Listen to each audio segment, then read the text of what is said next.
Hey, good morning. On May 16th, we're looking at Psalm chapter 16, another psalm that is written by David and quoted in the New Testament.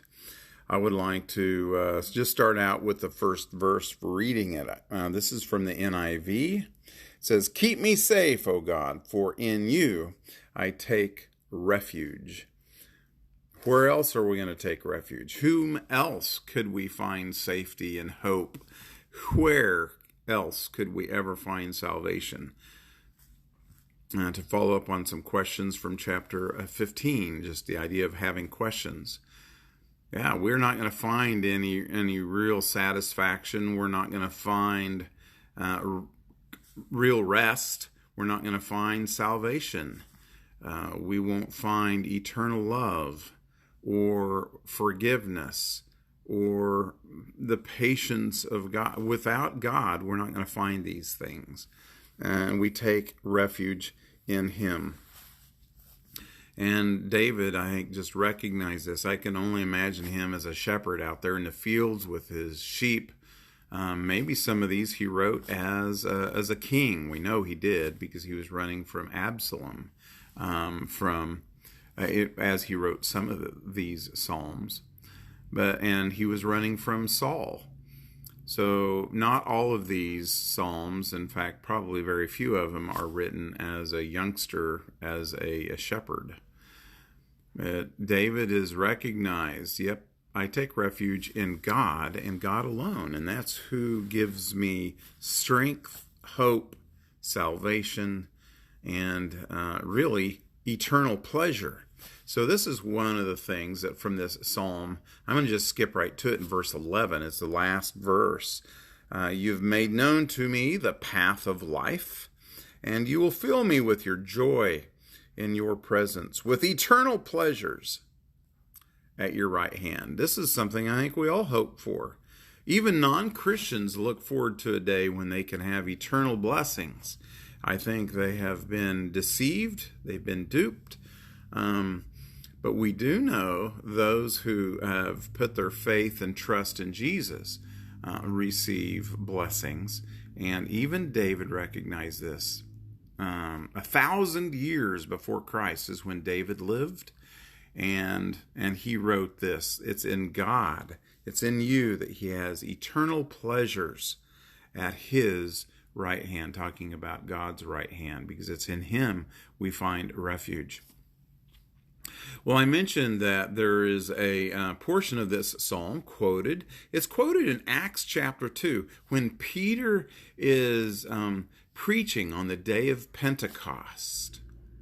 Peter uses this psalm and quotes it and just points out from verse 10 that Jesus was not abandoned in the grave. That he would not, the God would not let his Holy One see decay. And I think David thought of that for himself as well, in a sense of he's not going to be decayed into hell, maybe.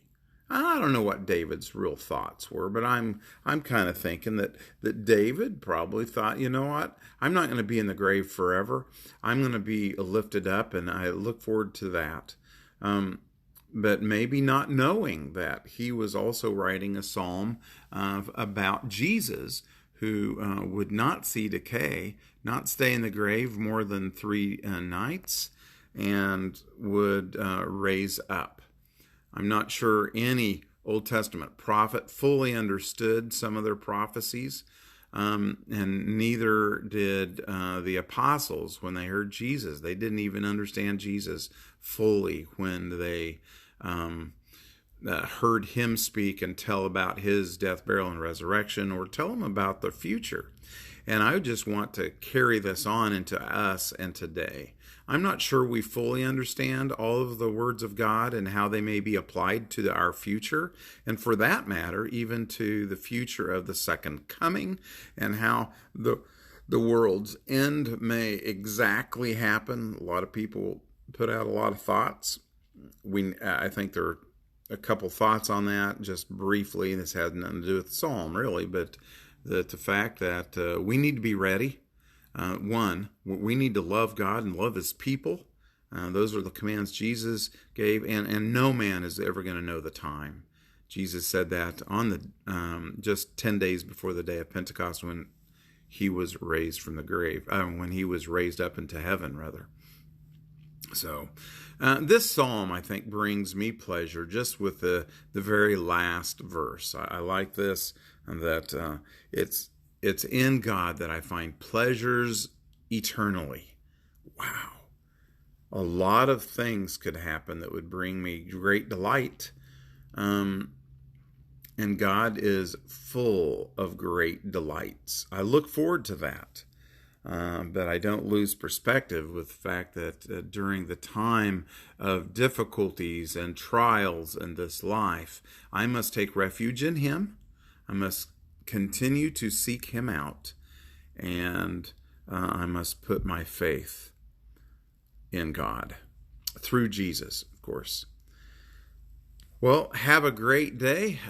It's good to see Anna this morning, and other people may be watching this later. So may you be blessed, and I look forward to another day. We are back in Parsons, so I'll see people at church on the 17th of May.